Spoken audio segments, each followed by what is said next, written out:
వేద్దాం అనుకుంటున్నా. ఈ రోజు కట్ రైస్ ఎట్లా చేసుకుని అందరూ చూపిస్తా.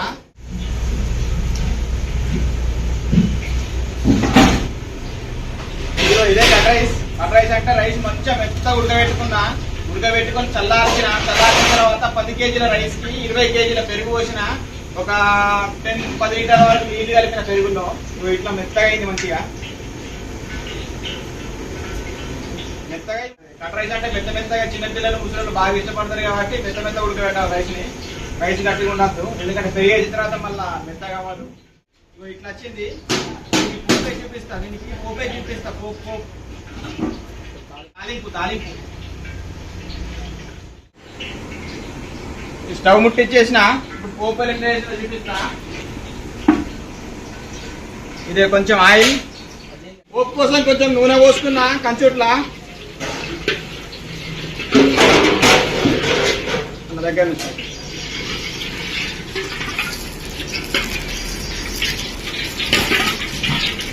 ఇదిగో నూనె వేడెక్కిన తర్వాత ఏమేమి వేయాలో అన్ని చూపిస్తా ఒకదాని తర్వాత ఒకటి. జీలకర్ర, మినప్పప్పు,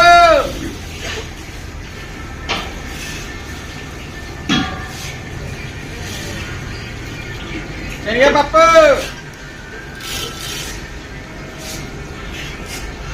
మిరియాలు,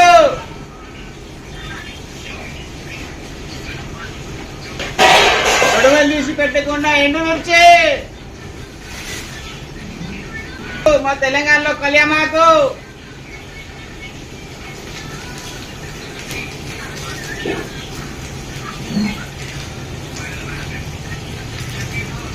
ఇట్లా చిన్న మండలు వేస్తే ఏముంటదంటే ఆ టేస్టే వేరప్ప.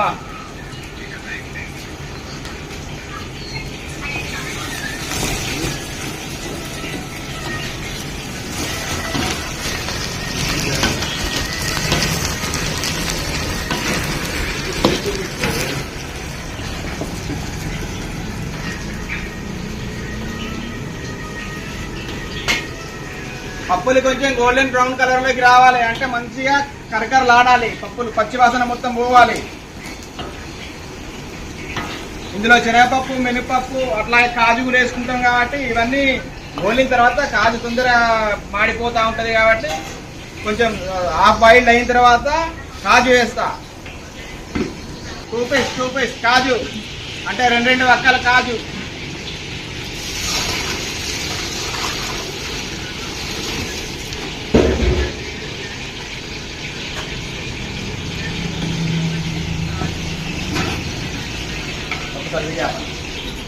ఒక్కొక్క డిస్టిక్ లో ఒక్కొక్క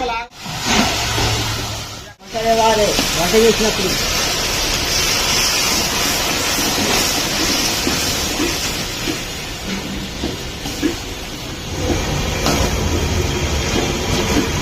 ఇదిగో ఈ రంగులోకి రావాలి మొత్తం, అంటే క్రిస్పీగా అయినాయి అన్నట్టు అన్ని.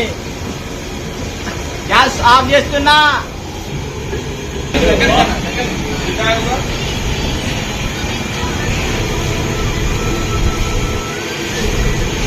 చాలేనా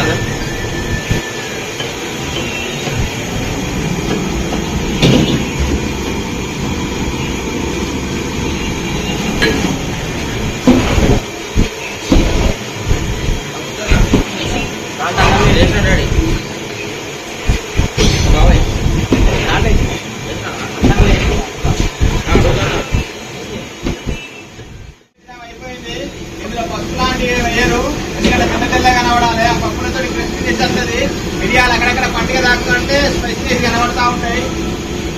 రకరకాల దానిమ్మ గింజలు, స్వీట్లు కూడా వేయచ్చు. అది సింపుల్ కాబట్టి మనం న్యాచురల్ గా సింపుల్ గా చేస్తున్నా.